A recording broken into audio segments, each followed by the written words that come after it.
Okay, if you'd like to grab it, sir. So next I have Michael Steele, followed by Rick Humphreys. You have a class. Then, if Mr. Steele, would you be okay if this gentleman came first? He has a class. I support education. Please introduce yourself. Thanks. My name is Jimmy Rutia. I'm a Fresno State student. I study biology. I'm studying exercise physiology, exercise science. If there's one thing that I know that I think you all should take note of as biology majors, and a lot of biologists will tend to forget one simple fact, is that throughout time we have had to deal with something called natural selection.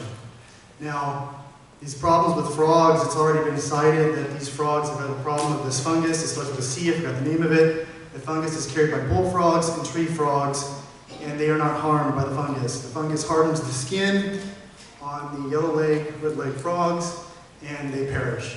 There's nothing you can do about that. It's very important because when you're dealing with something that has to deal with protecting a species, you also have to do with the microbes and the pathogens that affect that species. And if you can't deal and stop the decline, then you've got a problem. The Endangered Species Act is an active one to protect the environment from degradation of these animals. On all of these mining claims, how many of the mining claim owners who've been out there have seen tree frogs on their claims? None? I've seen them. If you go up to Huntington Lake, you go up to Shaver, you'll see the tree frogs. They're usually in the grass, and you may have to look for them, but they're there. The other thing I wanted to speak of also is when we speak of the Endangered Species Act, we also have federal acts that were passed. One is FLTMA, that Forest Service loves to use, but tend to not abide by. FLTMA states, I'm not sure if it's on page 49 or page 42, but if you look it up, it states that the rights of the locators will not be impaired by endangered species. And if you need that information, I can email it to you. There's other things. We have I know somebody was in here complaining about, talking about rights and this and that. We do have a right that one protects us from using, from not being denied water. Somebody mentioned it before, it's Title 30, Section 51, that has to deal with the riparian water right. And mining is listed before agriculture, before everything else, so mining takes precedent. Now that doesn't mean that we're destroying water. We take the water, put it back. I also want to make it known that I used to be a member of Trout Unlimited. I'm a fly fisherman. I've killed several trout on accident from a simple backcast. And I flung him back into the bushes, and well, guess what? They couldn't do anything about it. They do practice catch and release. I practice catch and release, and I have still accidentally killed trout. So, coming from that standpoint, we don't harm fish. If anybody has been down there in Rihanna Dredge, you will actually see that the trout will be right in front of your face, so you can actually feed them stoneflies, which is better than going fly fishing. I don't have to catch them and hurt them anymore. One other thing I want to point out also is that the dredges are designed to catch heavy metals, mercury being 13 times heavier than water, 13 plus, gold being 19. And when mercury is in the vicinity of gold, it attaches to gold and makes it that much heavier. So we do clean the rivers. We do want, and most of us are environmentalists. I would consider myself an environmentalist. So we do want the best for these, and I would never do anything in the environment to destroy any type of fish habitat. My last little point here on fish habitat and fish and salmon eggs, period. They're resilient. If you were to run them through a dredge, or you were to run them, water or silt were to fall, they will move the eggs, and the eggs will move to a safe position. Now also when the waters get high, they push those eggs. So the rocks themselves will displace water and displace the eggs. It's a catch-22. And I think the problem here is that some people think that we're out there destroying things when the simple facts are, go by the facts, take the information that is at hand. My last comment, I know I said that once already, but this is my last comment. Being a student at Fresno State doing several research papers, I cannot turn in a paper and say potential. I cannot, especially going into the field that I'm going to be going into, I cannot say this can potentially help you, or this can, if I say it can potentially help you, that means I also have to state that it can potentially harm you. So you have to have words that do not sway, that are crystal clear, not attorney fashion. That's all I've got to say. Thank you. So, Mr. Steele?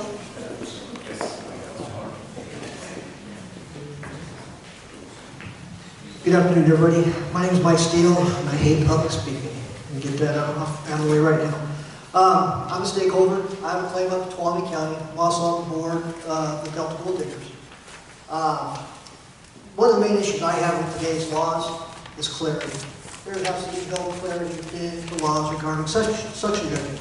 In preparation for coming here, I reviewed 637 again and their definition for suction dredging. Then I referred to Title 14 of the Code of Regulations, Section 228. It's got a totally different definition. I actually like the new definition because it has a little more clarity where it talks about motorized or mechanized. The previous one just says you can't vacuum or suction anything out of the river. And as the president has so stated to our club several times, if you follow those rules, you can't even use a suction dredge. I mean, a sniffer bottle almost, but that's sucking something out of the water. So I asked that Department of Fish and Game please work on Title 14 of the California Code of Regulations. As far as my understanding, that comes first before the Fish and Game Code. So if we were allowed to dredge today, if we're allowed to go out there today, one of the officers comes up and says, well, pursuant to Title 14, you can't do that, but then we have Fish and Game Code that says we can do that. What do we go by? We need clarity within the laws. That's all I have to say. Thank you. I'd say, if I keep it brief, been to a number of these dog and pony shows, I'll kind of call them, and nothing kind of goes our way, the miners' ways. And I just kind of hope this one here works out a little better for us. 1991, Soviet Union was collapsing, and Chairman Gorbachev on December 20th escaped and ended up in New York City. Hold the mic in your mouth. All right.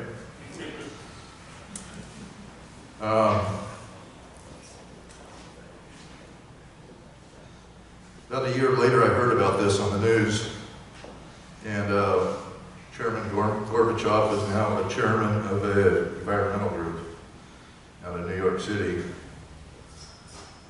At that time, either the reporter that was reporting this story, or somehow it's been quite a while since I heard this, I think it was a quote from Gorbachev himself said that new form of communism is what he figured was going to be environmentalism, and it's about true.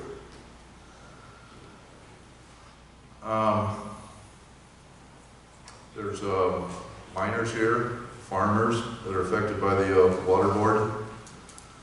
Farmers have their own fight. Most of us are pretty aware of it. And it sure seems like what's going on here is you're choking the goose that's laid the golden egg. That's all I have to say. Thank you, sir.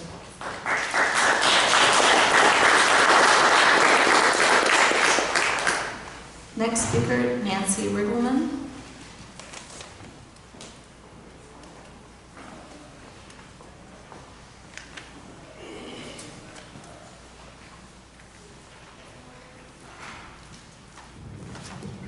Appreciate the opportunity to speak with you.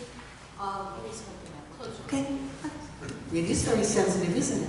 Yes. Okay, first off, I want to tell you that I'm going to go panning with my husband. Yes, I know the thrill of finding these little bits of, I should use the word flour. But, oh God, it's so infinitesimal when you're going to use a magnifying glass to find it. So I know a little bit of the thrill y'all find of, you know, digging and stirring up the water and doing what all you do. Me, I volunteer to dig the holes, fill in the holes, and I let him do the panning because I don't like getting wet. But enough about me. I am very, very concerned that this is terribly partisan. It's like all the miners are put upon, and yet they walk on water, and heavens, they need some special sandals.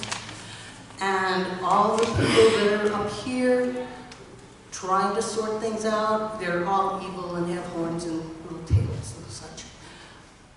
There's got to be a middle ground. You've got to learn to talk to one another. You've got to learn to understand that people who swim, people who drink water, people who fish, people who just like to look at the environment, they have rights too. It isn't, we have the right to mine. They have the right to frickin' live too.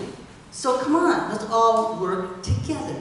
And aside from that, I wish that when all this comes down to the bottom line, that somebody opens up their eyes and realizes that there's a friggin' drought going on right now.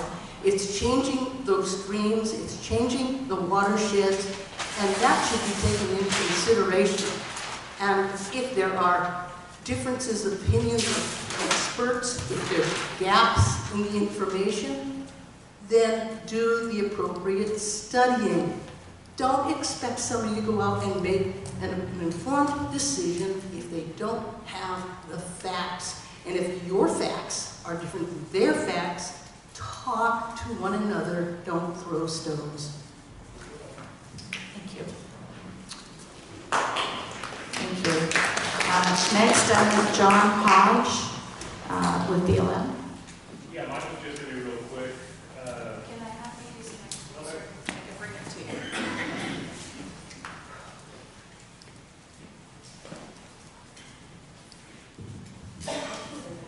Sorry, mine was just to be real quick and talk on behalf of BLM that we will be providing input to our state office and they will be getting in touch with you. So that's it. Thank you. And the other BLM person, the same thing? Yes. Thank you. Sorry, I didn't catch that. They'll be BLM will be submitting comments. Thank you.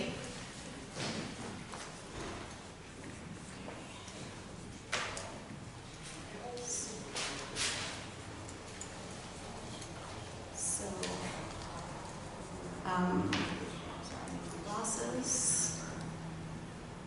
So next I have Robert Foster.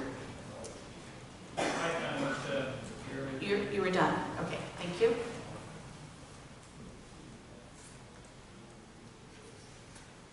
Alan Gallegos, USDA Forest Service.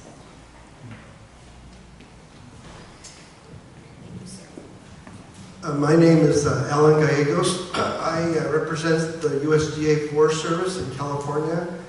I just wanted to let you guys know that we have 18 national forests, and there's a lot of people on those forests that were asking, well, do we need to go to those meetings, provide public input? And we don't want that. We want to come and provide our input so that it's provided in a consistent manner, and we'll be providing written input to you by your due date. What's your due date again? It is February 28th. Okay, the 28th. All right. All right, thank you. I think I violated one of my own rules. I need to turn off my phone. My purse is ringing, but that's fine. So next I have R.V. Odell. Would you like me to bring it to you, sir? You come up here. Perfect. Thank you. My name's R.V. Odell, and the guy I wanted to ask these board members if they ever went out dredging. I think they ought to get together with some of the dredgers and go out there and try it first. And the Fish and Game should be doing the same thing. They ought to go out there and try it. It's not as easy as you think it is. You dredge out there for 8 hours and you dig a hole only about that deep. And it's not all fun. And you're not killing all the fish. They say you're killing the fish. That's bull. How many fishermen's out there killing fish. How many fishermen's got license out there? And what's the limit on their fish? They're killing more fish than the dredgers are.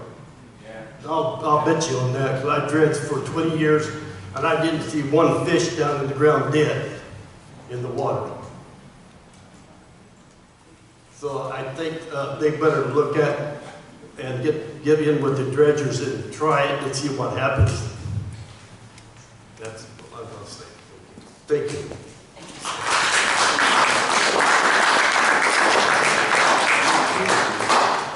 So next speaker, George Hansen.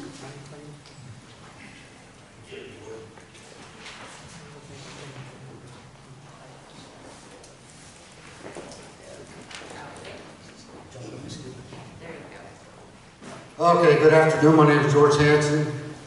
I'd like to talk a minute about turbidity, see how that thing's been bouncing back and forth so much. Why beat a dead horse? It's not a problem. There's more problem out there right now about turbidity than there ever will be dredging. Take that into consideration. Okay.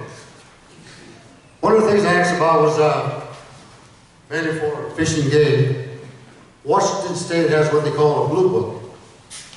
In it, it measures or lists every stream that's actually able to dredge on and what size. In addition to what the date you can actually dredge from, say, April through September. Take into consideration salmon or trout laying eggs or whatever. So to take into consideration that, where it can actually work for the state here. Another thing, in my opinion, you start getting above a 5-inch to 6-inch, 8-inch dredge, now you're going commercial.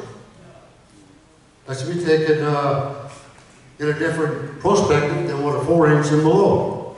I know some of y'all is going to say no, but the water board, I know California, they want to have money from everything that they get their hands on.